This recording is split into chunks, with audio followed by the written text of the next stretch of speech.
quickly and furiously as we begin. My name is Reverend Peggy Clarke.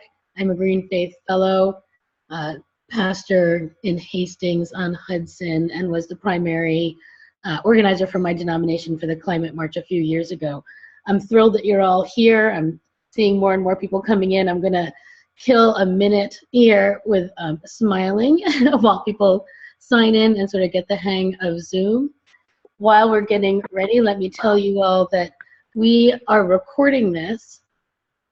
So once we're done, we would encourage you, I encourage you to please share it with everyone you know, send it far and wide so that others can get the information that they need and be inspired to help us at the Climate March.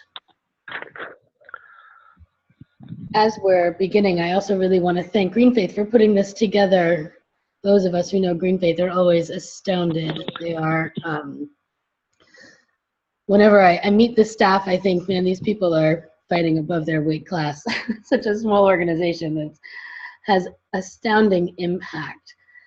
And GreenFaith has been working with some wonderful partners. So let me thank Interfaith Power and Light, in particular, the Greater Washington IPL, the Franciscan Action Network, the Religious Action Center for Reform Judaism, Creation Justice Ministries, the Unitarian Universalist Ministry for Earth and UU Commit to Respond, the Islamic Society of North America, the Bhumi Project, which is a Hindu echo group, One Earth Sangha, the Parliament of World Religions.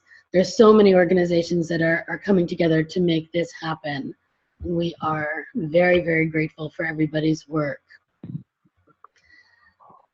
I see we have quite a lot of people watching right now, and I think that I'm the only face that you can see. So we may be able to see some of our other participants as they come on. Our participants, we have 3 well-respected and well-known people joining us today. We have the Reverend Jim Wallis, who is the founder and editor of Sojourners. He is a well-known faith activist, writer, and speaker. And I will personally say I've been following his work since I was a teenager. We have Reverend Mariama White Hammond, who is the Minister of Ecological Justice at the Bethel African Methodist Episcopal Church in Boston. And we have the Venerable Bodhi, founder of the Buddhist Global Relief. So some well-respected leaders among us. The way that this call will work, our 3 speakers will speak each for about 5 minutes. And then we have Pat Almanroy. Sorry, I'm about to mispronounce your name. Anyway, Pat, who I've met now and have been wildly impressed with in his work here in New York. Pat is going to give us all the logistics for what we need to know in Washington. And then we'll end our call. I promise you this will be a 30-minute call, absolutely no more. I know everyone has somewhere else to be and something else we need to be doing. So thank you all so much. And I wonder, Reverend Wallis, if we can start with you. Well, Peggy, thanks for inviting me on the call. And I was asked to speak briefly on why climate is a matter of faith and spirituality. Well, let me just say that I want to also address this mistake that's often made about how we can move climate up people's list of priorities, as if it's an issue unto itself. And I want to just suggest that climate change impacts all the other issues and all the other people that we most care about. And I'll do that by briefly referencing the text that brought me to my own faith when I was a secular young activist a long time ago. And it's the 25th chapter of Matthew, where Jesus famously says, "As you have done to the least of these, you have done to me." And then he highlights particularly vulnerable people that he is saying to us, "I'll know how much you love me by how you treat them." So I looked at that text, my conversion text, again, as almost reinterpreted that in terms of climate change. And here's what I came up with. Jesus says, "I was hungry, and you gave me food. Yet climate change will cause massive famine all over the world, will make more and more and more hungry people. So I was hungry, Jesus says, and you allowed famine to occur. I was thirsty, he says, and you gave me something to drink. Now, as we know, climate change, again, will cause drought all over the world. So Jesus says, I was thirsty, and you allowed drought to occur in every part of the world. He says, I was a stranger, meaning an immigrant, refugee, and you welcomed me. Climate change will cause mass migration like we have never seen before, all over the earth. So he's saying, I was a stranger, and you allowed so many people to be made strangers and displaced. I was sick, and you came to see me. Climate change will cause many pandemic diseases, related sicknesses all over the world. Jesus says, I was sick, and you allowed all this disease to occur because of climate change. He says, I was in prison, and you came to see me. Well, climate change will cause such disruption and chaos and disintegration of the rule of law, rioting, looting, people sent to prison all over the world. And so this text was my conversion text. It, for me, brought me to Christ. That was my conversion story. And yet climate change will impact all of the most vulnerable and marginal people in the world that Jesus is referring to, one after another. And so for me, this is not an extra issue, an add-on issue, another issue to add to my list and move up my list. If I say that Matthew 25 is my vocation, my conversion text, my calling, and that how I respond to the people Jesus mentions there is how I respond to him, then climate change is at the absolute center of all of that. And we, from our scriptures, the earth is the Lord's and the fullness thereof. And so being good stewards of the earth that God has given us to tend like a garden and to protect the people that he called on us to, in particular, pay attention to. I can't imagine anything being more at the center of my faith than climate change. It impacts the conversion text that brought me to Christ a long time ago. Thank you so much. And I hear what you're saying about the centrality of this issue. I actually think all of our issues of oppression are connected deeply and profoundly. And thank you for holding that up for us. We're going to go to the Reverend Mariama White-Hammond, who is the Minister of Ecological Justice at the Bethel AME Church in Austin. Reverend, are you with us?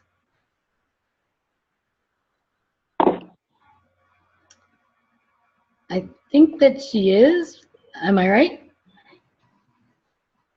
Okay, we're going to move on for a moment. I think I see her on, but maybe she's been muted. Let's move on to the Venerable Bodhi, the founder of the Buddhist Global Relief. Can you hear me? Yes, we can. Thank you so much for joining us today. Okay, so thank you. Okay, so I regard the climate crisis as the gravest danger that humanity is presently facing. And perhaps it's the gravest danger that we have ever faced, except perhaps for all-out nuclear war.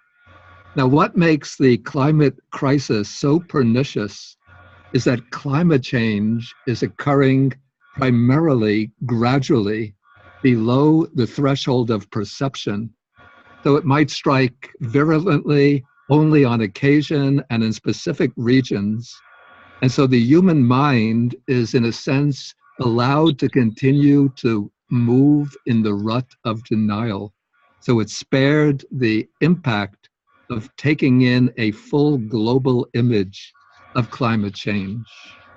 And further, what makes climate change still more sinister is that the full impact takes decades to become manifest. So what we are seeing today is a result of carbon emissions going back 20 or 30 years ago. And the reckless behavior that we're indulging in today won't bring its full impact for another 20 or 30 years. So this delayed impact allows us to continue living in ignorance and denial.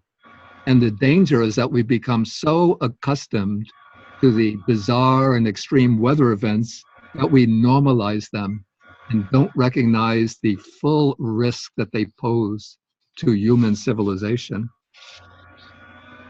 Now, I see climate change as not only a moral issue or a matter of justice, but even more, it's a full-scale existential threat.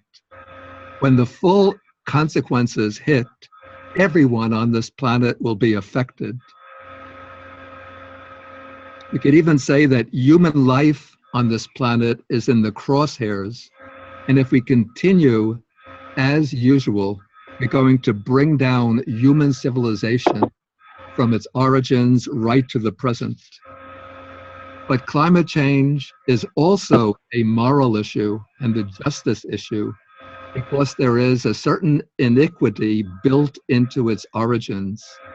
It's the economically most developed countries that are primarily responsible for carbon emissions, and yet it's the poorer countries in the more traditional parts of the world that will face the harshest consequences.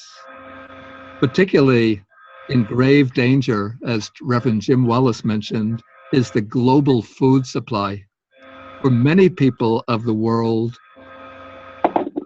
their most productive regions, the most productive agricultural regions will be struck by long droughts and violent floods, which will turn them unproductive. And as a result, millions or even hundreds of millions of people will face severe food shortages, water shortages, and starvation. And this will lead to failed states, mass migrations, social chaos, and even persisting wars. Now, the most urgent task facing the global community is to dramatically cut carbon emissions and hasten the transition to a clean energy economy. However, by a tragic twist of fate, we have elected a president and an administration that is doing exactly the opposite of what we need. A team that's promoting denial, that's flatly defying reality, and trying to do everything it can to pump new life into the coal, gas, and oil industries. As a Buddhist, I see these irresponsible policies and programs as resulting from the concerted action of two mental factors that we call ignorance and craving. Ignorance, in this case, is a blatant, willful, and even malicious rejection of reality, of truth. And it goes along with craving, which is a blind, voracious grasping after more wealth, power, and domination, even when all of that wealth and power become worthless on a dying planet. So my response, again as a Buddhist, is to draw on the two primary virtues of Buddhism, wisdom and compassion. Wisdom means to see things as they really are. In this case, to recognize the hard truth that our economies, driven by fossil fuels, are putting at risk our own future and the future of later generations. And compassion is the quality that causes the heart to tremble at the suffering of others. And so when I bring into my mind, into my reflections, the death and destruction that will be visited upon millions and billions of people around the world, then out of compassion, I am moved to take action. And the kind of action that is particularly appropriate on this occasion is to join the climate march in Washington on April 29th. Okay, thank you very much. Thank you, and thanks for for bringing up the climate march. I'd like to actually pose a question to both of you. I'm wondering how you see this climate march and maybe even the march we had in 2014. How are they moving this conversation forward? Maybe we can start with Reverend Wallis. Well, we're very supportive of the climate march, of course, as an event, important event that we'll be participating in, but really, you know, taking march as a much deeper term than just what you do on one day or one weekend. We have to keep marching toward that transformed and clean energy future that my brother just shared about, at every level and every location of our lives. And we can't just decide because the new political regime in Washington has turned its back on these realities that they've gone away. And so there's so much that can be done at the local level, at regional levels, in our own neighborhoods, in our own lives, to keep marching toward a transformed future that does indeed protect the most vulnerable among us. And so our marching with our feet on this day is important, but our marching with our lives and committing ourselves to that again and again is more important than ever, given the negative political leadership we now confront in Washington, D.C. Thank you. Venerable Bodhi, I wonder if I can ask you the same question.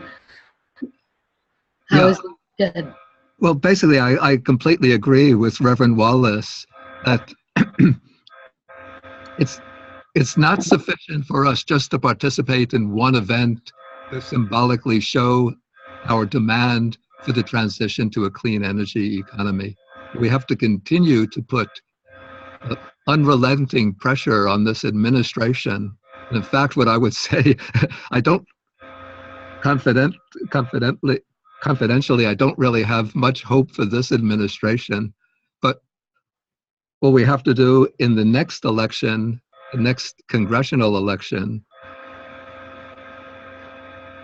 somebody has put in a request to mute Reverend Wallis's line while I'm speaking, because that is causing some. Yeah, our tech person is taking care of it. Thank you. Okay.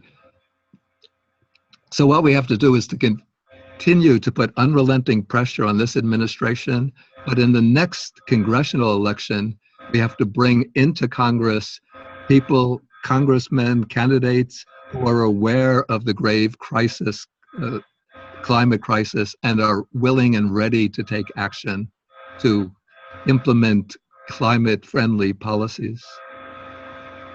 But I don't want to in any way diminish the importance of this climate march, because this climate march, if we bring out hundreds and thousands of people, it's going to show the administration that American people are aware of the crisis that we're facing, and we are truly demanding action.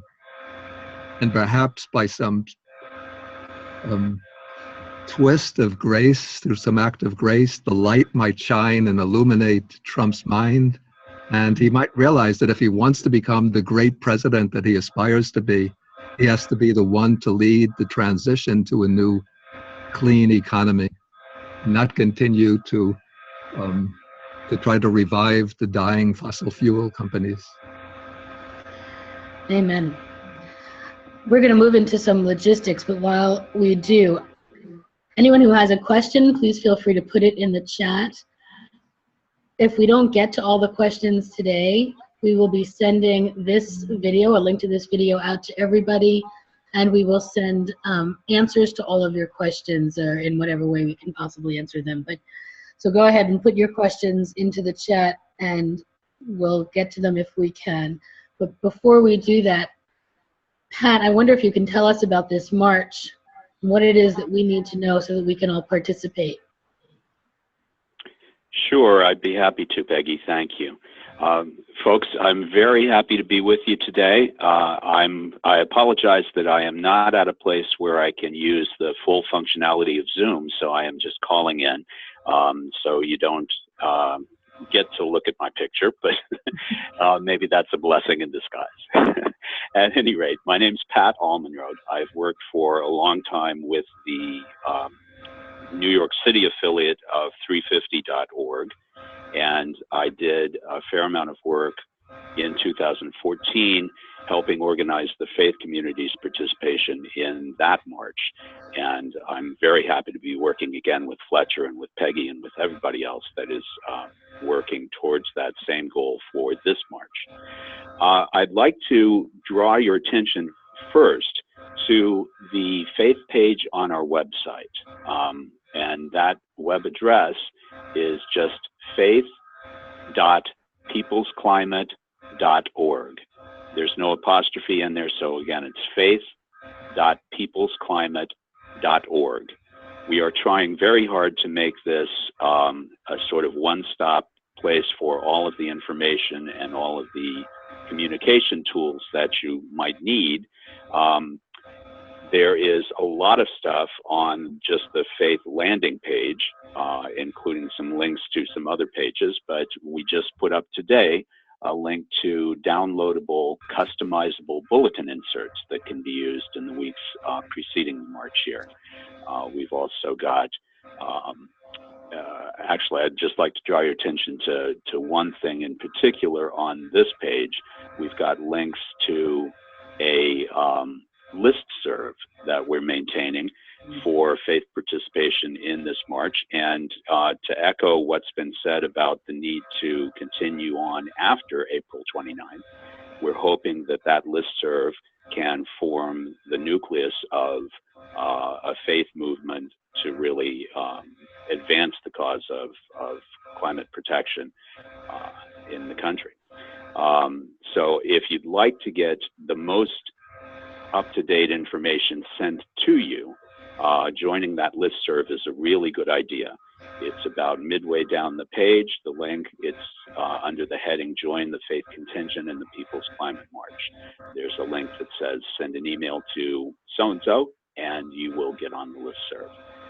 There is also a link just under that to our Monday calls. We gather for webinars every Monday from 5:30 to 6:30. Those are usually led by Reverend Fletcher Harper, the Executive Director of GreenFaith, and that's another way to get the most up-to-date information.